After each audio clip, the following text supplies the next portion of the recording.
Polisi bunuh polisi dan kasusnya sangat mirip dengan Sambo, di mana polisi yang terbunuh awalnya karena tenggelam saat berenang, namun pihak keluarga terus curiga hingga digelar otopsi dan menyebabkan adalah patahnya tulang pangkal lidah yang berarti alami kekerasan atau dicekek.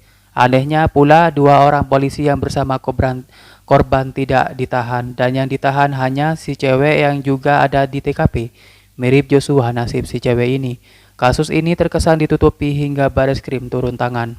Kalau kecurigaan itu memang kan dari awal kita udah lihat dari kematiannya kan banyak yang menjanggal. Jadi kan tidak mungkin lah hanya tenggelam seorang polisi tenggelam di kolam renang yang sedangkan kayak sepinggang, airnya cuma sepinggang kan.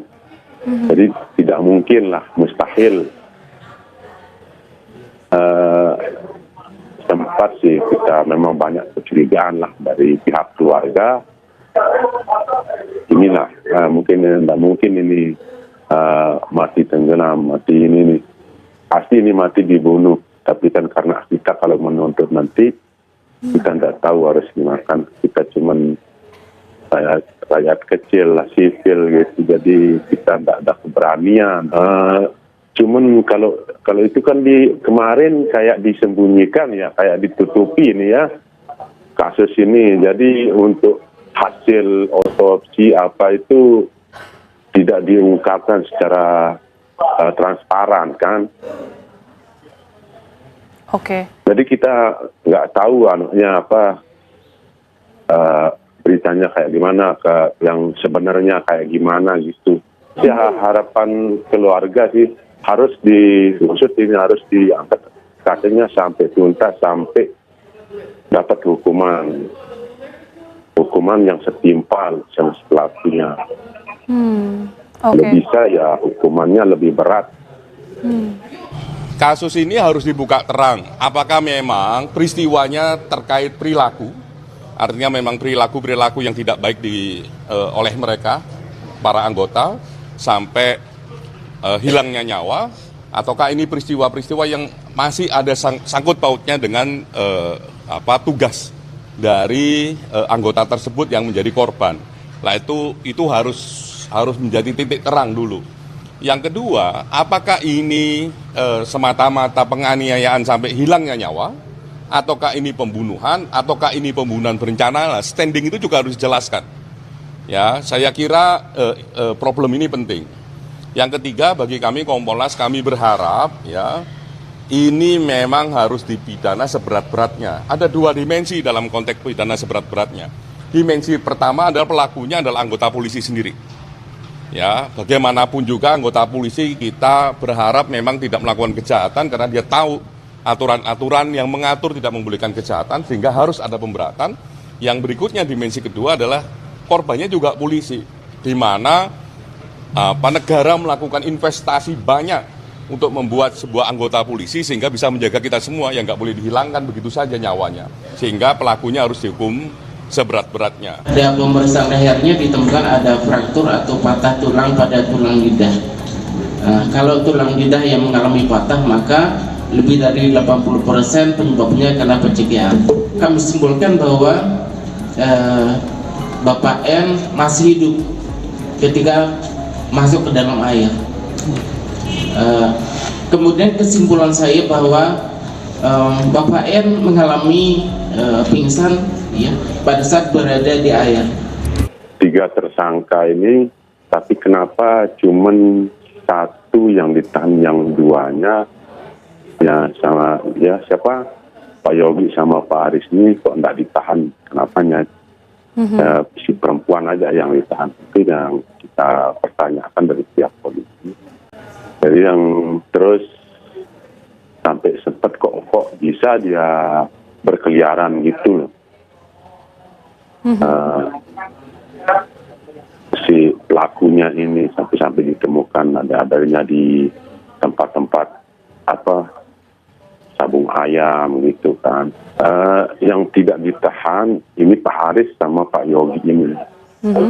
Cuma yang ditahan sama si perempuan itu aja kan, yang berinisial siapa, M ya. kami berharap ya sinergi antara polisi, jaksa sama hakim dalam konteks melihat kasus ini juga clear. Ya, oleh karenanya kami sih berharap ya untuk pembelajaran siapapun kepolisian di Republik Indonesia ini harapannya adalah sanksinya seberat-beratnya. Kalau dia terbukti bersalah, tidak boleh kompromi. Kita lakukan beberapa pemeriksaan saksi, yaitu 18 orang saksi sudah kita periksa, dan ditambah lagi 5 ahli, di mana dalam ahli itu ada ahli farmakologi, ahli pidana, ahli poligraf, terus ahli forensik dan dokter rumah sakit Bayangkara yang memeriksa awal terkait dengan keadaan korban pada saat itu. Pelaku kan sudah di PTDH, tapi mengajukan banding, tanggapannya? Silakan aja, itu hak ya, soal PTDH itu adalah hak. Tapi yang paling penting adalah kami berharap proses pidananya segera dan ada kekompakan di level penegakan hukum, polisi, jaksa maupun hakim untuk memberikan putusan atau sanksi yang berat. Karena sekali lagi ini adalah petugas negara, ya orang tahu hukum melakukan kejahatan harusnya berbeda dengan orang lain. Agar apa?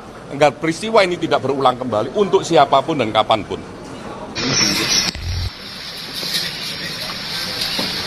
Tentu saja ada hal-hal lain berbagai pendalaman terkait kasus yang jelas sampai saat ini kami tetap melihat pada prospek penyidikan yang memang benar.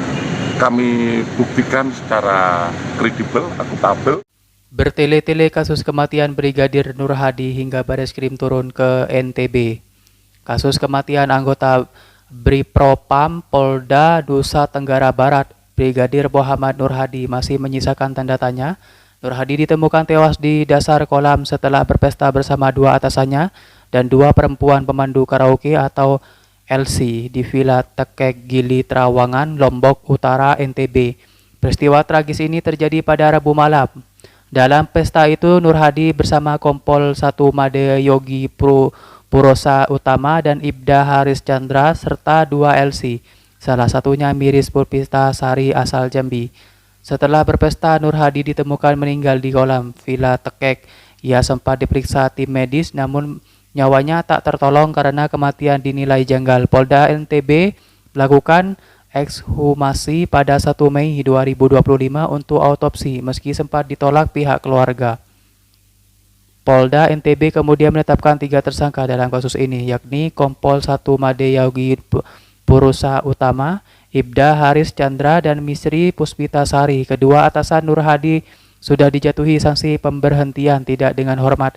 Ketiganya mendekam di rutan di Tahti Polda NTB dan dijerat pasal 351 ayat 3 KUHP dan atau pasal 359 KUHP JO pasal 55 ayat 1 ke 1 KUHP. Namun demikian, hingga kini belum jelas siapa pelaku penganiayaan yang menyebabkan Nur Hadi tewas.